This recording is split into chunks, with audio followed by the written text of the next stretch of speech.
نحمده ونستعينه ونستغفره ونؤمن به ونتوكل عليه ونعوذ بالله من شرور أنفسنا ومن سيئات أعمالنا من يهد الله فلا مضل له ومن يضلل فلا هادي له ونشهد أن لا إله إلا الله وحده لا شريك له ونشهد أن سيدنا وسندنا وحبيبنا ومولانا محمدا عبده ورسوله الذي أرسله بالحق إلى الخلق بشيرا ونذيرا وداعيا إلى الله بإذنه وسراجا وقمرا منيرا أما بعد فأعوذ بالله من الشيطان الرجيم إن الله وملائكته يصلون على النبي يا أيها الذين آمنوا صلوا عليه وسلموا تسليما اللهم صل على محمد وعلى آل محمد كما صليت على إبراهيم وعلى آل إبراهيم إنك حميد مجيد اللهم بارك على محمد وعلى آل محمد كما باركت على إبراهيم وعلى آل إبراهيم إنك حميد مجيد وقال تعالى قل هل يستوي الذين يعلمون والذين لا يعلمون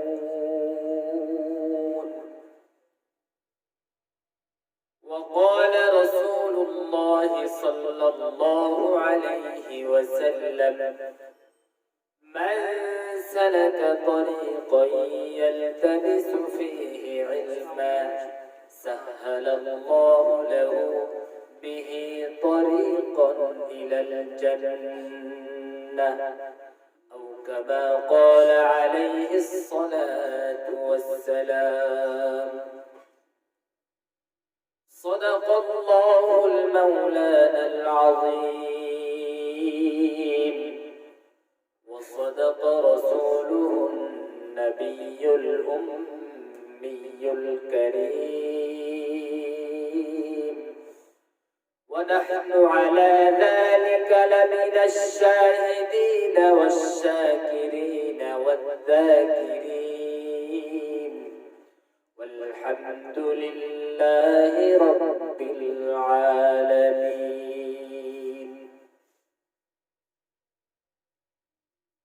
سارے بدشاہ حال گردان فراز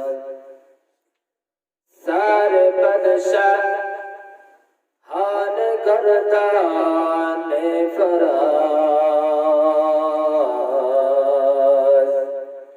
بدرگاہ ابر زومین نیاز بلغ العلا كماله كشف الدجى بجماله حسنت جميع خصاله صلوا عليه وآله উপস্থিত অধ্যকার মাহফিলের সম্মানিত সভাপতি সাহেব, সামনে উপবিষ্ট আছেন বিভিন্ন এলাকা থেকে আগত ইসলাম প্রিয় তাওহীদি জনতা। মহান রব্বুল আলামিনের দরবারে অসংখ্য অগণিত শুকরিয়া যে মহান রব্বুল আলামিন আমাদেরকে এই প্রতিকূল পরিবেশের মধ্যেও একটি দ্বীনি মাহফিলে আসার, সেই সঙ্গে আল্লাহ পাকের কালাম থেকে, বিশ্ব নবীর হাদিসে পাক থেকে কিছু দ্বীনি কথা বলার এবং শোনার জন্য তৌফিক দান করেছেন। সেই জন্য আমরা সকলেই ওই মহামহিয়ানের দরবারে জবান খুলে দিল থেকে মহব্বত নিয়ে উচ্চ কণ্ঠে শুকরিয়া আদায় করি। সকলেই জোরে সোরে বলে আলহামদুলিল্লাহ, আলহামদুলিল্লাহ। সম্মানিত উপস্থিতি, আমি আজকে আপনাদের সামনে যে বিষয়টি নিয়ে আলোচনা করার ইচ্ছা পোষণ করেছি, বিষয়টি অত্যন্ত গুরুত্বপূর্ণ একটি বিষয়, যা সর্বযুগেই গুরুত্বপূর্ণ ছিল, এখনো গুরুত্বপূর্ণ। আল্লাহ পাক রব্বুল আলামিন যদি তৌফিক দান করেন, তার দয়া যদি শামিল হাল হয়, তাহলে আমি উক্ত বিষয়ের উপরে আপনাদের সামনে তথ্য সমৃদ্ধপূর্ণ কিছু জরুরি আলোচনা পেশ করার চেষ্টা করব ইনশাআল্লাহ। সম্মানিত উপস্থিতি, আজকে সারা বিশ্বের মানুষ সকলেই চায় আমি আমার ফ্যামিলির সমস্ত সদস্যগুলোকে সুশিক্ষায় শিক্ষিত করি। চাই কিনা? চাই, সকলেই চায়।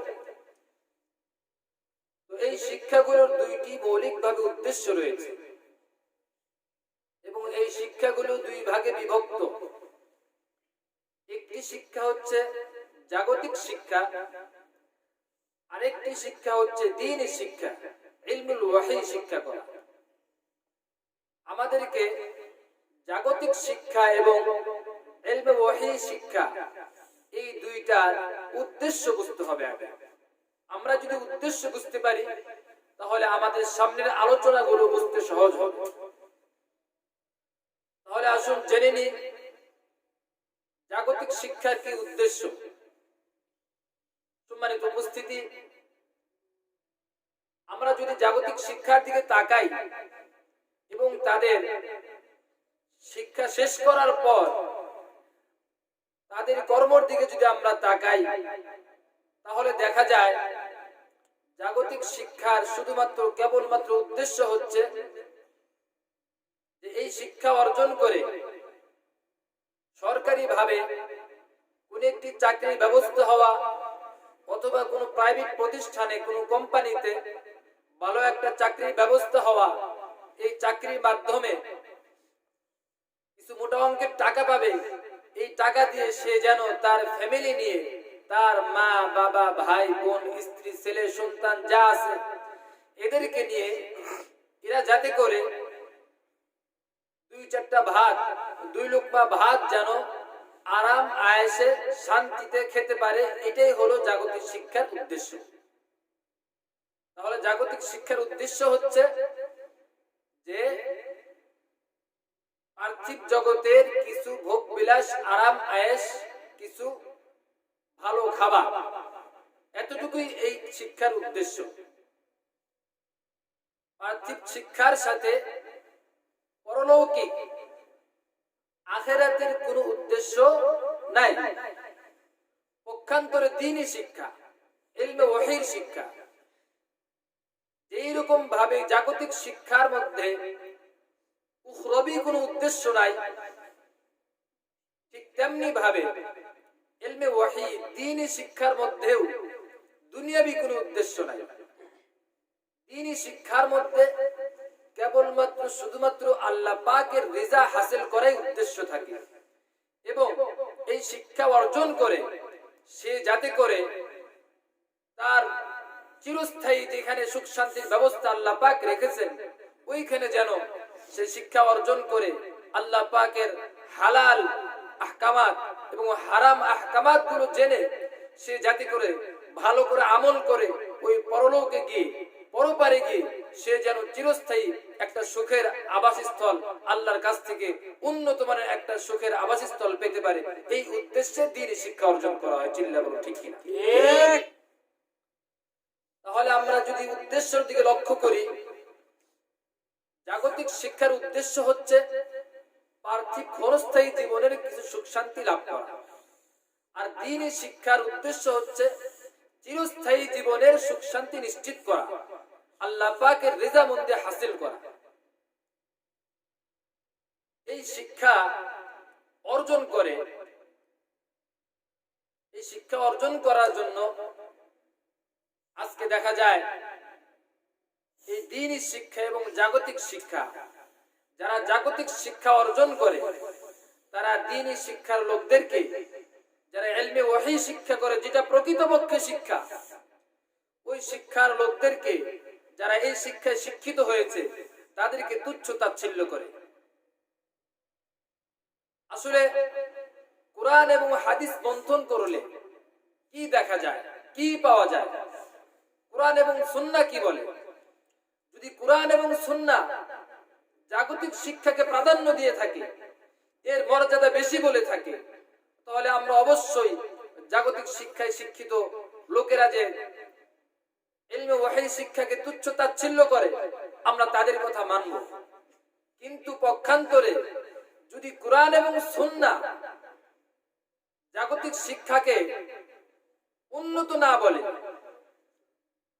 সুশিক্ষা না বলে, তাহলে আমরা কখনোই এই সাধারণ মানুষের কথা অনুযায়ী আমরা জাগতিক শিক্ষাকে প্রকৃতপক্ষে সুশিক্ষা বলতে পারি না।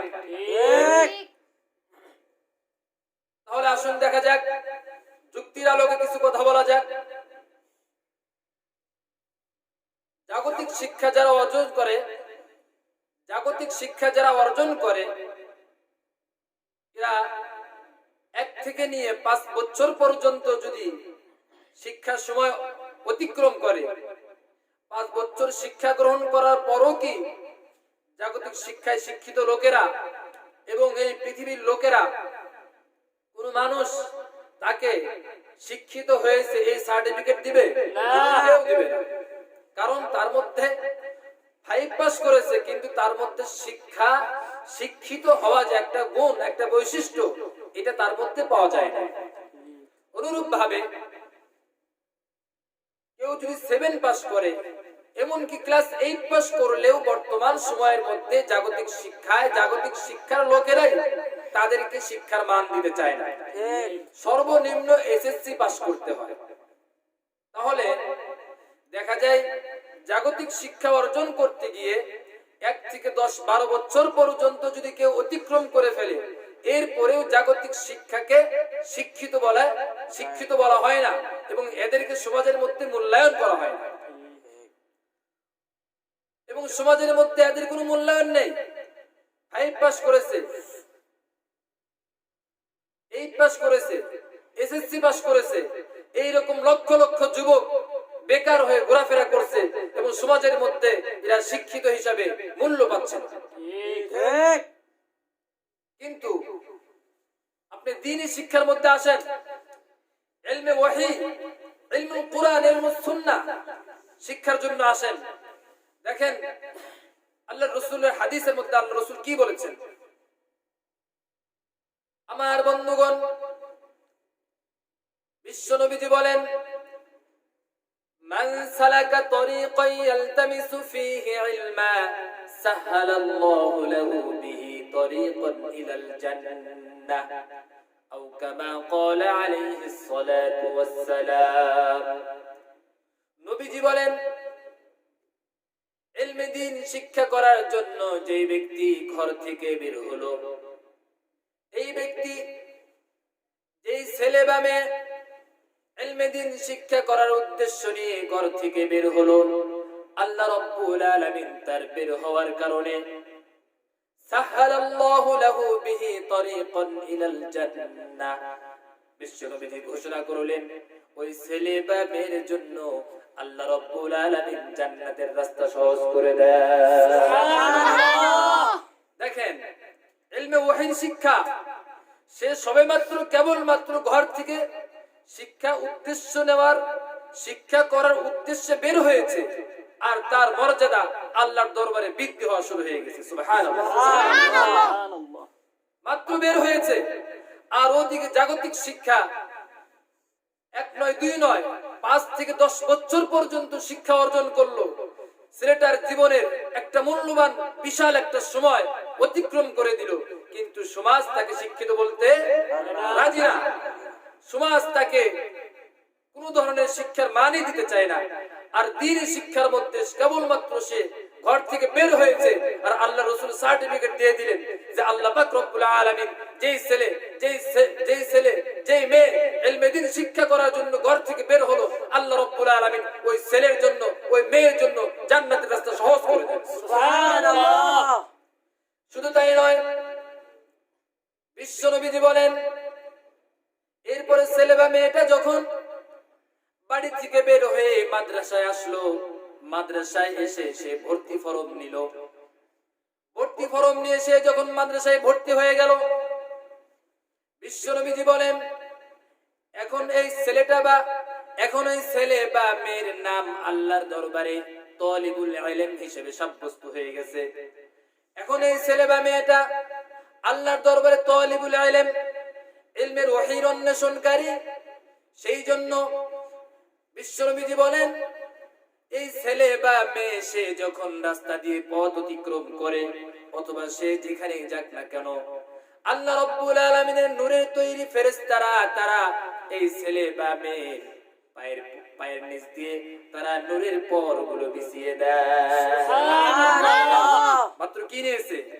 মাদ্রাসার ভর্তি দাখিলা নিয়েছে, মাত্র ভর্তি হয়েছে, আর তার মর্যাদা আল্লাহ পাক কোথায় নিয়ে গেছেন। সুবহানাল্লাহ। সুবহানাল্লাহ। জাগতিক শিক্ষার মধ্যে 10 বছর 12 বছর পার হয়ে যায়, তাদেরকে শিক্ষার মর্যাদাই দেওয়া হয় না। আর আল্লাহ পাকের দরবারে ইলমে ওয়াহি শিক্ষা করার জন্য আসার পর শুরু থেকে নিয়ে একেবারে ইলমে ওয়াহি শিক্ষা শুরু করার থেকে নিয়ে আল্লাহ পাক ধীরে ধীরে শুধু মর্যাদা বৃদ্ধি করতে থাকে। সুবহানাল্লাহ। বৃদ্ধি করতে থাকে। এটা হচ্ছে ইলমে ওয়াহি। শুধু তাই নয় আমার বন্ধুগণ, এই ছেলে বা মেয়ের জন্য ফেরেশতারা নূরের পর বিছিয়ে দিচ্ছেন। এরপরে সে যখন কোরআন পাঠ শুরু করলো, সে যখন কোরআন শিক্ষা করার উদ্দেশ্যে আলিফ বা তাসা শুরু করে দিল, আল্লাহ রাব্বুল আলামিনের হাবিব বলেন, বিশ্বনবীজি বলেন এই জন্য সে প্রতিটি হরফে তার এই চেষ্টার কারণে আল্লাহ রাব্বুল আলামিন তার আমলনামায় সওয়াব দিতে থাকবে। সুবহানাল্লাহ। এরপরে সে যখন আল্লাহর কালাম পাঠ করা শুরু করবে, আল্লাহ রাব্বুল আলামিন তার প্রতি সন্তুষ্ট হয়ে আল্লাহর কালাম তেলাওয়াত করবে। বিশ্বনবীজি বলেন তার প্রতিটি হরফের মধ্যে কমপক্ষে 10টি করে নেকি দেওয়া হবে। সুবহানাল্লাহ। যখন এই ছেলে বা মেয়েটি আস্তে আস্তে পড়তে পড়তে সম্পূর্ণ কোরআন হিফজ করে ফেলবে, হাফেজ হয়ে যাবে, হাফেজা হয়ে যাবে, এরপর আল্লাহ রাব্বুল আলামিন তার মর্যাদা এবং তার মাতা-পিতার মর্যাদা কোথায় নিয়ে যান। বিশ্বনবীজি বলেন কঠিন কিয়ামতের ময়দানে যেই সময়ের অবস্থা খুব কঠিন হয়ে যাবে, আল্লাহ রাব্বুল আলামিন কালামে পাকের মধ্যে বলেন ইয়াউমা ইয়াফিরুল মারউ মিন আখি, সেদিন এমন ভয়াবহ অবস্থা হবে, ভাই ভাই থেকে পলায়ন করবে, ভাই ভাইয়ের পরিচয় দিবে না। ওয়া উম্মিহি, যেই সন্তানকে মা 10 মাস 10 দিন পর্যন্ত পেটে ধারণ করেছে, অত্যন্ত আদর দিয়ে, ভালোবাসা দিয়ে, মহব্বত দিয়ে, স্নেহ দিয়ে, নিজে না খেয়ে নিজে না পড়ে লালন পালন করেছে, বড় করেছিল, কাল কিয়ামতের বিভীষিকাময় অবস্থা দেখে নিজের মা ও ছেলে থেকে পলায়ন করবে, মা থেকে ছেলে পলায়ন করবে, নিজের বাবা নিজে না খেয়ে সারাদিন পরিশ্রম করে, ক্লান্ত পরিশ্রম করে ছেলের জন্য মেয়ের জন্য খাবারের ব্যবস্থা করেছে, পোশাকের ব্যবস্থা করেছে। এই বাবা ওই দিন পলায়ন করবে, কিয়ামতের অবস্থা খুব ভয়াবহ হবে। এই কঠিন দৃশ্যময় অবস্থায় সূর্য মাথার অর্ধ হাত বা 1 বিঘত অথবা 1 মাইল দূরে চলে আসবে, এত নিকটে চলে আসবে। মাথা থেকে মাথার মস্তক গুলো সূর্যের তাপের কারণে নাক কান দিয়ে বয়ে বয়ে পড়বে। এই অবস্থার মধ্যে বিশ্বনবীজি বলেন, যেই ছেলে অথবা মেয়ে হাফেজ হলো বা হাফেজা হলো, আল্লাহ রাব্বুল আলামিন ওই কঠিন মুসিবতের সময় এই ছেলে বা মেয়ের মাকে, হাফেজ বা হাফেজর মাকে কাল কিয়ামতের ময়দানে নূরের তাজ পরিয়ে দিবে। সুবহানাল্লাহ। শুধু তাই নয়, আল্লাহ রাব্বুল আলামিন ওই হাফেজ বা হাফেজাকে বলবেন, তোমরা দুনিয়াতে আমার কালামকে মুহাব্বত করেছিলে, আমাকে ভালোবেসেছিলে, আমার কালামকে মুহাব্বত করেছিলে, রাত্রি জাগরণ করে আমার কালাম পাঠ করতে। এখন তোমরা হাফেজ হাফেজারা পড়তে থাকো, আমার কালাম পড়তে থাকো, আর একটি করে আয়াত পড়ো। আমি আল্লাহ রাব্বুল আলামিন আমি আল্লাহ রাব্বুল আলামিনের কুদরতে এক একটা জান্নাতের মধ্যে জান্নাতের তালা বৃদ্ধি হতে থাকবে। সুবহানাল্লাহ। এটা হচ্ছে ইলমে দ্বীনের শিক্ষা, ইলমে দ্বীনের ফজিলত।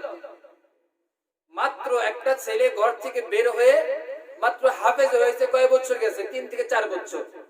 4 বছর অতিক্রম হয়েছে, আল্লাহ রাব্বুল আলামিন চিরস্থায়ী আবাসস্থলের মধ্যে তার জন্য জান্নাতুল ফেরদাউস, তার জন্য 6666 তালা বাড়ির ব্যবস্থা করে রেখেছে। সুবহানাল্লাহ। তাহলে ফজিলতের দিক থেকে যদি দেখা যায়, জাগতিক শিক্ষা আর ইলমে ওয়াহি, ইলমে দ্বীন আর শিক্ষার মধ্যে, ইলমে দ্বীন শিক্ষার মধ্যে আকাশ আর জমিনের ব্যবধান। এইখানে 10 বছর লেখাপড়া করা হলো, 12 বছর লেখাপড়া করা হলো, কোন ধরনের মর্যাদাই দিল না সমাজ।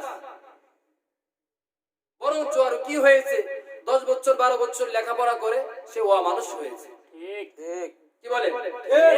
আজকে জাগতিক শিক্ষায় শিক্ষিত যারা, শতকরা 80% থেকে 90% ছেলে পেলে, এরা সকলেই দাঁড়িয়ে কুকুরের মতো করে প্রস্রাব করে। প্রস্রাবের আদব নাই। তিরমিজি শরীফের হাদিস, মক্কার কাফেররা, সম্ভবত আবু সাঈদ খুদরি রাদিয়াল্লাহু তাআলা আনহু থেকে বর্ণিত, মক্কার কাফেররা জিজ্ঞাসা করলো, তোমাদের কেমন নবী, কিভাবে প্রস্রাব করতে হবে, কিভাবে পায়খানা করতে হবে, তোমাদেরকে এই দোয়াও শিক্ষা দেয়। সুবহানাল্লাহ, সুবহানাল্লাহ। এটা হচ্ছে ইলমে ওয়াহির শিক্ষা, কুরআনের হাদিসের শিক্ষা।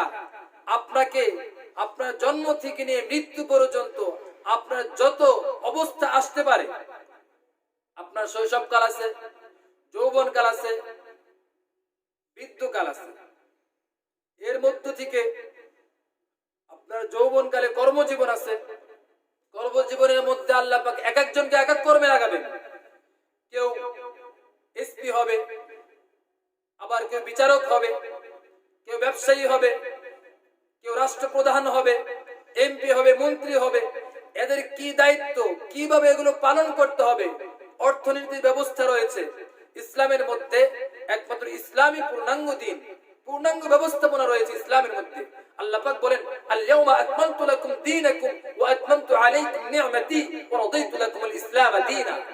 আল-ইয়াওমা আকমালতু লাকুম দীনাকুম, আজকে আমি তোমাদের জন্য দ্বীনকে পরিপূর্ণ করে দিলাম।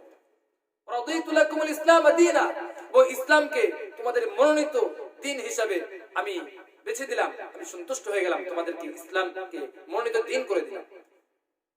এটা হচ্ছে ইলমে ওয়াহির শিক্ষা।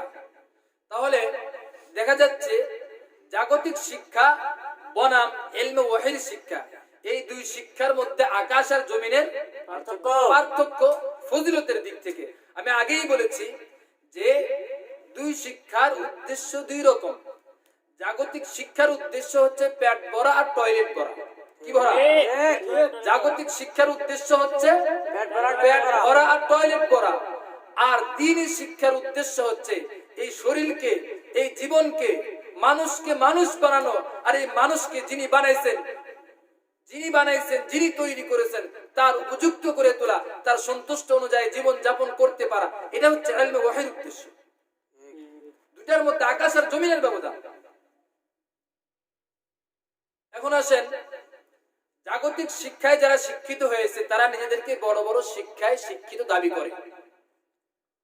আমাদেরকে বুঝতে হবে কুরআন এবং সুন্নাহ শিক্ষিত কাদেরকে বলে। যদি কুরআন এবং সুন্নাহে জাগতিক শিক্ষাকে শিক্ষিত বলা হয়, জাগতিক শিক্ষায় শিক্ষিত ব্যক্তিদেরকে শিক্ষিত বলা হয়, তাহলে আমরা নির্দ্বিধায় মেনে নেব। পক্ষান্তরে কুরআন এবং সুন্নাহ যদি জাগতিক শিক্ষাকে শিক্ষিত না বলে, যারা জাগতিক শিক্ষা অর্জন করেছে তাদেরকে শিক্ষিত না বলে, তাহলে আমরা কখনোই মানতে পারি না। আসুন, আমরা জানি প্রত্যেকটা জিনিসেরই বিপরীত সাইড থাকে, কি বলেন? উত্তরের বিপরীত সাইড কি? দক্ষিণ। পূর্বের বিপরীত সাইড পশ্চিম। উপরের বিপরীত সাইড নিচ। আলেমের বিপরীত সাইড কি? জাহেল। জাহেলের বিপরীত সাইড আলেম। তাহলে আপনাদের কথাই বোঝা যাচ্ছে যে সব জিনিসের যেহেতু বিপরীত সাইড আছে, তা আলেমের বিপরীত হচ্ছে জাহেল, জাহেলের বিপরীত হচ্ছে আলেম। এখন আমাদেরকে বুঝতে হবে শরীয়তের পরিভাষায় আলেম কাকে বলে, মানুষের পরিভাষায়, সমাজের পরিভাষায় কাকে আলেম বলে, এটা বলার দরকার আমাদের নাই। শরীয়তের পরিভাষায়, কুরআন এবং সুন্নাহর পরিভাষায় আলেম যাকে বলে সেই আলেম, সেই জ্ঞানী।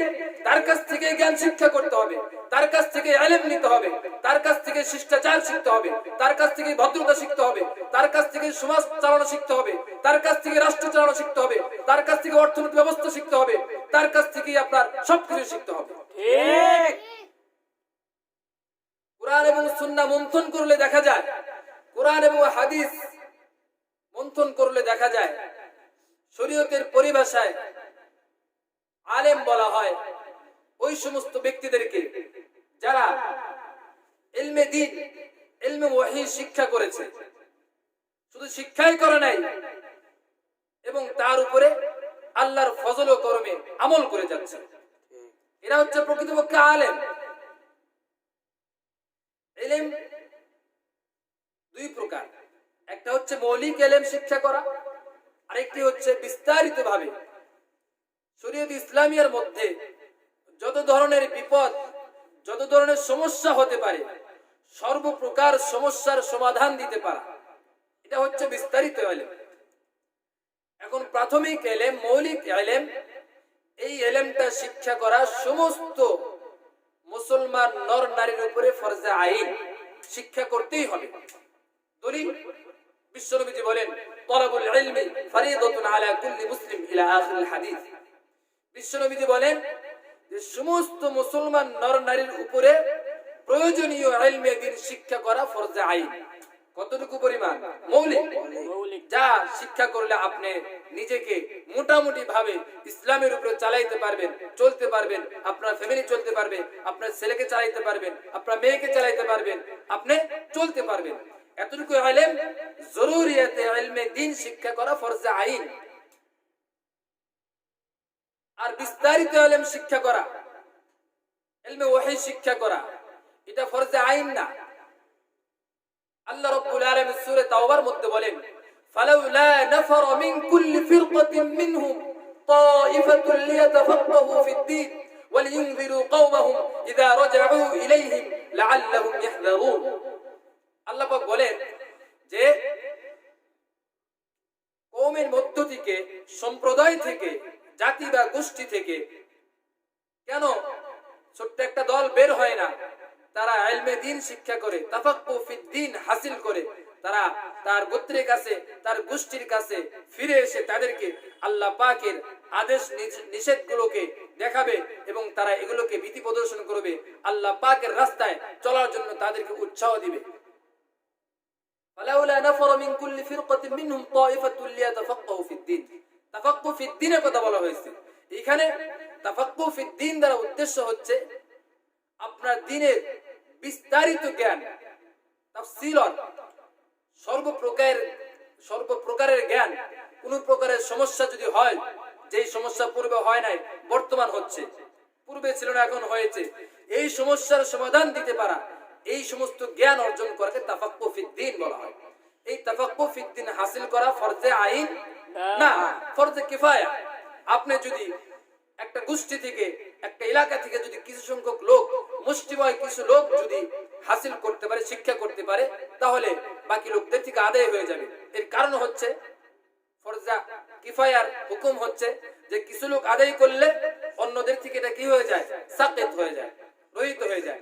এখন যারা শিক্ষা অর্জন করেছে, যারা শিখতে পারে নাই, যেহেতু এই সমস্যাগুলো সবসময় হবে না এবং প্রতিনিয়ত থাকবে না, সেই জন্য যারা সমস্যায় পড়বে, যারা জানে, তাদের কাছে এসে ওই বিষয়টির হল নিয়ে নিবে। এখন আসেন, যারা বর্তমান নিজেদেরকে শিক্ষিত দাবি করছে, জাগতিক শিক্ষায় শিক্ষিত হয়ে, এখন তারা কোন ধরনের শিক্ষা অর্জন করেছে? তারা কি প্রয়োজনীয় মৌলিক শিক্ষা অর্জন করেছে, ইসলামের মৌলিক শিক্ষা অর্জন করেছে, নাকি তারা বিস্তারিত শিক্ষা অর্জন করেছে? কোনটা? আপনি যদি তাদেরকে ভালো করে তদন্ত করে দেখতে চান বা দেখেন, তাহলে দেখতে পারবেন এরা ইসলামের মৌলিক শিক্ষা অর্জন করে নাই, ইসলামের বিস্তারিত জ্ঞান অর্জন করে নাই। ইসলামের মৌলিক শিক্ষার মধ্যে আল্লাহ পাকের কালামে পাককে, আল কুরআনুল মাজিদ, আল কুরআনুল কারীম, এটাকে বিশুদ্ধভাবে পড়তে পারা, এটাও মৌলিক শিক্ষার অন্তর্ভুক্ত। কারণ নামাজ ভঙ্গের কারণ হচ্ছে 19টি। এর প্রথমটাই হচ্ছে কোরআন শরীফ অশুদ্ধ পড়া। তাহলে এই থেকেই বোঝা যাচ্ছে কোরআন শরীফ শুদ্ধ করে পড়তে পারা, পড়া, এটা হচ্ছে মৌলিক শিক্ষার অন্তর্ভুক্ত। এখন যারা বড় বড় কথা বলছে, কিভাবে প্রস্রাব করতে হবে, টয়লেট করতে হবে, রাস্তায় কিভাবে হাঁটতে হবে, এতটুকু পর্যন্ত জ্ঞান যাদের নাই, এই সমস্ত লোকেরা আবার বড় বড় শিক্ষা দাবি করে, বড় বড় শিক্ষিত হওয়ার দাবি করে। অথচ এদের থেকে আমাদের মক্তবে, আমাদের নাজারা বিভাগের একজন ছাত্র রাস্তায় কিভাবে হাঁটতে হবে, কিভাবে প্রস্রাব করতে হবে, কিভাবে পায়খানা করতে হবে, টয়লেট করতে হবে, তার থেকে আমার এই নাজারা, এই হেফজখানা ছাত্ররাই ভালো করে পড়তে পারবে এবং তারা ভালো করে পড়তে পারবে। একজন নাজারা বিভাগের ছাত্রের যে যোগ্যতা আছে, শিষ্টাচার ভদ্রতার যে যোগ্যতা আছে, সেই যোগ্যতায় অর্জন করতে পারে নাই, আজকে তারা বড় বড় শিক্ষায় শিক্ষিত হওয়ার দাবি করছে। কোরআন এবং হাদিসের পরিভাষায় এদেরকে জাহেলে মুরাক্কাব বলে, মানে অনেকগুলো জাহেল একসাথে হয়েছে।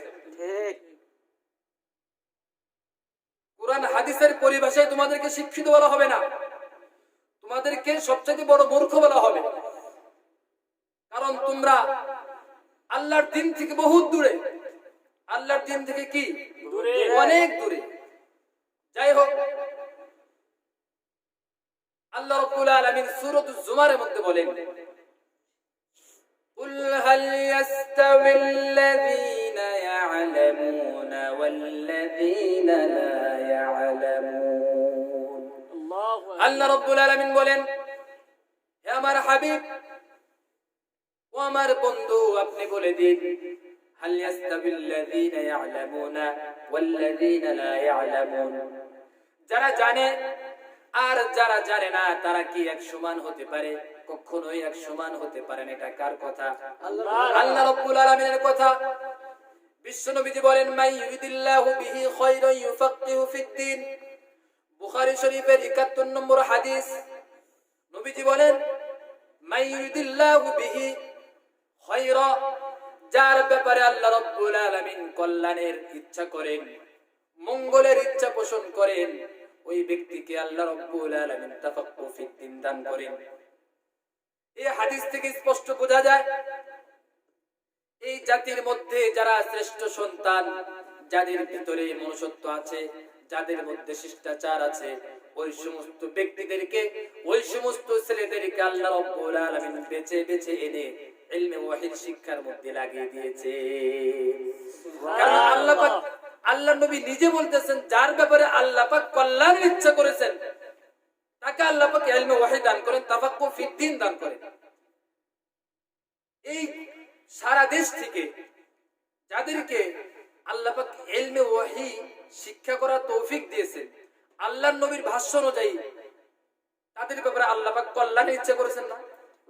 কল্যাণের ফয়সালা করেছেন। আর আল্লাহ পাক যার ব্যাপারে কল্যাণের ইচ্ছা করবে, কল্যাণের ফয়সালা করবে, ওই লোকের থেকে আরো কি শ্রেষ্ঠ মানুষ হতে পারে? আরো শ্রেষ্ঠ সন্তান হতে পারে? কখনোই হতে পারে না। তাহলে আল্লাহ রাসূলের হাদিস থেকে আমরা স্পষ্ট বুঝতে পারি, বর্তমান সময়ে যারা ইলমে ওয়াহী শিক্ষা করার মধ্যে রয়েছে, যারা প্রকৃতপক্ষে ইলমে ওয়াহী শিক্ষা অর্জন করছে, তারাই বর্তমান সময়ের জাতির শ্রেষ্ঠ সন্তান। এটা আমার কথা নয়, এটা বিশ্বনবীর কথা। আল্লাহ রাব্বুল আলামিন সূরা বাকারার মধ্যে বলেন, ওয়া মান ইউতাল হিকমাতা ফাকাদ উতিয়া খায়রান কাসীরা। আল্লাহ রাব্বুল আলামিন বলেন, যাকে হিকমত দেওয়া হয়েছে, যাকে জ্ঞান দেওয়া হয়েছে, প্রজ্ঞা দেওয়া হয়েছে, এখানে জ্ঞান দ্বারা উদ্দেশ্য ইলমে ওয়াহী, ওয়াহীর জ্ঞান। এখানে জ্ঞান দ্বারা উদ্দেশ্য ইলমে ওয়াহী। যাকে ইলমে ওয়াহীর জ্ঞান দেওয়া হয়েছে, তাকে অনেক কল্যাণময় জিনিস দেওয়া হয়েছে। সুবহানাল্লাহ, সুবহানাল্লাহ।